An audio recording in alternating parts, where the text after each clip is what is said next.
Will O'Callaghan, very good morning. Morning, lads. How are you getting on? Keeping well. I'm sure this power ranking crack gives you sleepless nights as it does Tommy Rooney. No. Tommy takes the power rankings far more seriously than I do. In fact, I'd say Tommy and Rooney and I talk about the football power rankings more than we probably talk about anything else in our exchanges off air. So the problem is, I don't know if it's a good or a bad thing, Shane. I think the power rankings were so solid a month ago that you're going to see a lot of the teams are still in the same positions. So I think that actually speaks to how good the last round of the power rankings were. But it has been far too long since we've updated the hurling rankings. So delighted now that we've had 3 rounds of games in the senior championships and in the tiered competitions, particularly in the Joe McDonagh, where we'll talk about some of the teams at the start of this list, are now getting ready for the final round of group games. I think we've got a lot more evidence to base our power rankings on, but at the same time, James Scahill has not spoken to me since I put the draft list in yesterday and he saw where Galway were. He literally has not spoken to me since 3 o'clock yesterday afternoon. See, this is the thing, it causes arguments among friends. You know, people can follow it. It's one of the things when I'm out and about in Monaghan, for example. It's one of the things off the ball fans will say to me the most, the power rankings. What the hell were X doing in that position? Because the whole the system of the hurling and football calendar is so much of an anachronism now, as we'll talk about. The power rankings actually have more weight because it's the only Tommy and Will are the only people actually giving this a go. We don't have like actual rankings in the setup itself. True. So it matters. It actually does matter, and it's subjective. Yeah, it's fair, and that's why Will puts the work in, I suppose. That's a good point, like, that we don't get seedings in hurling or Gaelic football. I suppose there's no need for them, but this is the seeding this is the only real seeding. Am I wrong, Will? Well, obviously the seedings themselves of, say, the league makes it a little bit easier, and that's always been the contention I think some supporters have had, where if somebody has a particularly good league campaign, why are we behind a team who perhaps Tommy, or in this case me in the hurling, has weighted previous achievements by teams, or maybe a certain amount of feel about where a team is by comparison to where they are. Otherwise we would have no power rankings, so we would just turn around and say, here are the league tables, have a look at them, that's the way the teams are ranked. In the hurling, obviously we've got the 2 round robin series back this season. So in a way that kind of produces a natural order of things at this stage, but as we're going to see, not all competitions are equal, and I think what we've seen in the Munster Championship so far could potentially be more of a pointer as to where the All-Ireland Series is going to go once the provincials are over.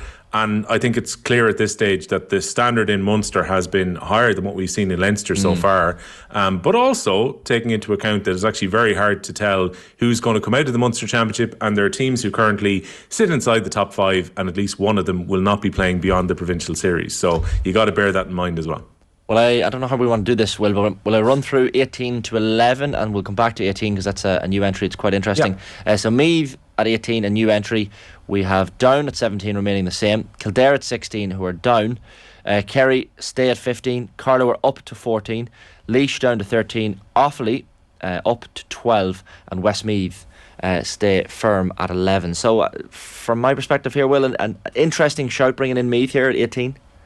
Yeah, so Meath have had a very good start in the Christie Ring Championship. There's still a few twists and turns potentially before the final on that one, but Meath also won Division 2B of the league, so they have shown good form throughout. Derry, I think by their own admission, have had a bit of a disappointing campaign. They will still hope to try and win the Christie Ring Championship, but Meath have shown that bit more, and so therefore, since we spoke about a month ago in the last power rankings, I think it's only fair to put Meath now inside the top 18. They'll be getting ready to go up to Division 2A of the National Hurling League for next year. Down sitting in 17, know that they have to beat Kildare, who are the big fallers on the second page of the power rankings. Kildare are ahead on scoring difference into the last round of the Joe McDonagh this weekend. Neither team wants to be scrapping for their lives in the second flight, but for Kildare particularly, lads, this is the big disappointment. They were ahead 12 minutes into the Division 2A final. We were talking about Kildare potentially going to Division 1 of the National Hurling League, and they've just had a summer to forget so far. They've lost all of their games in the Joe McDonagh, very low scoring totals in some of those matches, including just the 16 points against Laois in the weekend just gone by. But I think Laois's focus was on that game against Down and ensuring that they stay in the Joe McDonagh. So it could be a case of they came remarkably close to going up into a significant step in their development by qualifying for Division 1. missed out on that against Offaly. And since then, there's been a run of games pretty much week after week, and Kildare have hit a bit of a rut. So huge game coming up for them this Saturday evening against Down. Kerry are in 15. Kerry are in a sticky wicket to try and qualify for the Joe McDonagh final because Carlow, who've jumped ahead of them with their good form in the Joe McDonagh, including their draws against Kerry and against Laois, are in pole position to join Offaly in the Joe McDonagh Cup final. Offaly have no real need for a result because they're already qualified for the Joe McDonagh Cup final ahead of the final round of games this weekend. So if Carlow win, they'll be assured of a place in the final, which would be a disappointment both for Kerry, who've been the unlucky losers many times in recent years in the second grade against Antrim and against Westmeath, but it's Carlow who are favourites to qualify this weekend. Offaly up to 12th place on the back of winning Division 2A of the league, unbeaten across league and championship so far this season, under 20s into a Leinster final, which is an effective All-Ireland semi-final next Wednesday evening against Wexford as well. So things definitely on an upward trajectory for Offaly, who are just outside the Lee McCarthy counties right now. Westmeath have endured a really difficult start to the campaign. Their captain Killian Doyle picking up a quad injury just before the campaign started was far from helpful. They've been conceding big totals. Particularly they took a scutching and conceded 6 goals against Galway in the weekend just gone by. After the break, they've got Antrim and they've got Wexford. They'll be hoping that they can pick up some kind of result there, because with Antrim already on 1 point, it feels like that last round of games coming up on the first weekend of June is going to determine whether Westmeath are going back to the Joe McDonagh after a couple of years or whether they can stay in the Leinster Championship again. But morale on the floor at the moment and quite a few injuries that they've picked up, it's a big task to see them actually stay in Leinster from here. Where are you with Antrim as well? Because like they've been so competitive, obviously probably should have beaten Dublin, and they're kind of, I don't know, I guess they're edging very close to being like almost proper competitive maybe, Will, or is that kind of maybe a bit too much to say? Well, I think last week was the first week, Johnny, where a game really ran away from them, the game in Corrigan Park against Kilkenny, and obviously that's going to catch quite a lot of attention. Now, Antrim themselves, like they put over 23 scores, including 3 goals during the game. Like if you scored 320 against Kilkenny, you'd probably expect to win some of those games, but Kilkenny were in huge scoring form in the weekend just gone by, and both Galway and Kilkenny winning very non-competitive games, which perhaps maybe stresses the difference between the top 4 in Leinster and the 2 others who are within the group. But that's no new news really. Up until then, you kind of had to credit Antrim for, even in the games that they lost during the National League, such as Dublin away, Waterford, where they gave Waterford a decent enough rattle, and beat Laois to ensure that they were staying up. Antrim were having a good year up until that point, and as you say, they probably should have beaten Dublin. They were in a winning position in that game up until 67 minutes gone. Dublin get themselves in front and Antrim still get back and get themselves a draw. They lost then the game against Wexford. They obviously have a difficult enough finish coming up because they've got Galway, who are going to be ruthless because of the scoring difference situation following their draw against Kilkenny. I think Antrim are making progress, and the fact that they've come up from the Joe McDonagh, they should at this point stay in the Leinster Championship for next year. I would fancy Antrim to beat Westmeath in the last round of games, even if they require a result at that point. Even a draw should do them with the way that the results have been going so far. So I think for Antrim to be staying in Division 1 of the Hurling League for next season and to be staying in the Leinster Championship would represent progress for Darren Gleeson's side. I'm not sure if they're how close they are to maybe getting past Dublin and Wexford, who are their immediate targets beyond that. But the gap isn't that big between Antrim and those two. I think they definitely feel like they're a lot closer than Westmeath are right now. A puppy blood of their misery they'll have seen on screen, 12-7. So as you mentioned, Will, Offaly up to 12th. That was after their big win over Kerry, as you said, in Tullamore the last day out. Westmeath at 11 remain the same. Antrim at 10, we've just spoken about, remain at the same, as do Wexford at 9. Dublin are 8 and Waterford are at 7. And here's where it gets very interesting. Here's the top 6. So it's 6. It's contention, Shane. This is very contentious. What? Sorry, Johnny Ward here beside me.